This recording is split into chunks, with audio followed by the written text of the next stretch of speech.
It's the first win of 2020 for AFC Telford this evening. They've beaten Blyth Spartans 4-2 at the New Bucks Head in Vanarama National League North. And I'm manager Gavin Cowan with me. Gavin, it's a bit of a strange game, that one, in control by half-time and then maybe foot off the gas a little bit in the second half? Yeah, obviously 3-0 up at half-time and the game was essentially won. It's, you find yourself in a very privileged but strange situation, really, and it's just about trying to motivate the players at half-time, trying to convince them that it's still a 0-0 game, and not to get complacent or take anything for granted. And sometimes it's hard to get a grip of the game. And again, Blythe's mindset is very different, isn't it? In the sense that they've got nothing to lose. We could hear them getting a bit of a rocket up their backside at half-time, so we knew they would get a reaction out of them. So yeah, it's a tough place to be, but that's. I don't mind learning when we get 3 points out of it, and it's just understanding that perhaps sometimes we need to manage a game a little bit better and just kill teams off. Sure.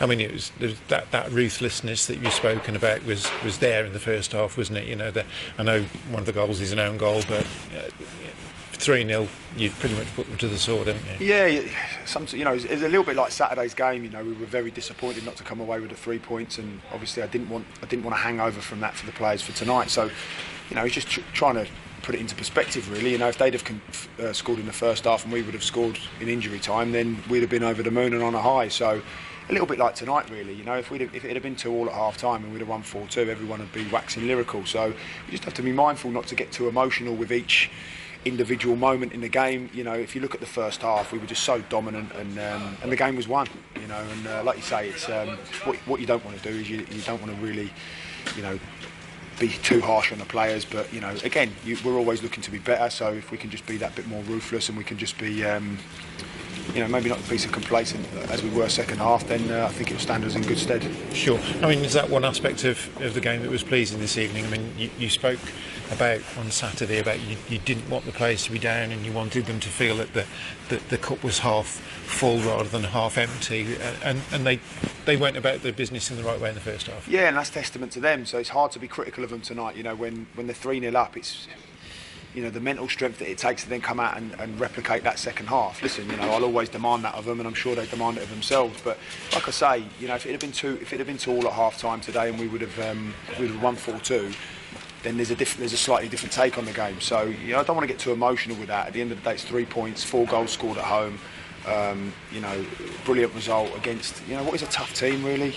Kings Lynn have beaten 3-0 on Saturday, and they've given them a bit of a stern test, and they've come and give us a bit of a stern test in the second half today. So no game in this league is easy. So like I always say, I won't get too excited with a win, as I never get too excited too down about a draw or a loss. So tonight's just about making sure that we're ready for the game at the weekend now.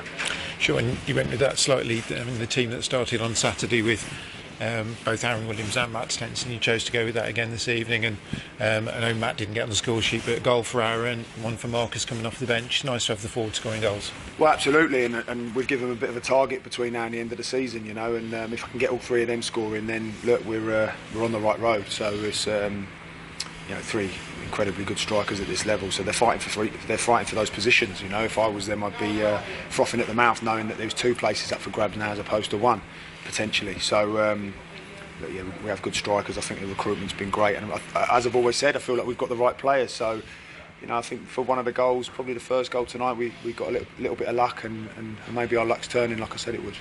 Sure. Altrincham then back-to-back, home here on Saturday and away on Tuesday. I know you said over Christmas with Alfreton in a similar situation that it was not ideal because the opposition get to have a look at you, but you get to have a look at them at the same time.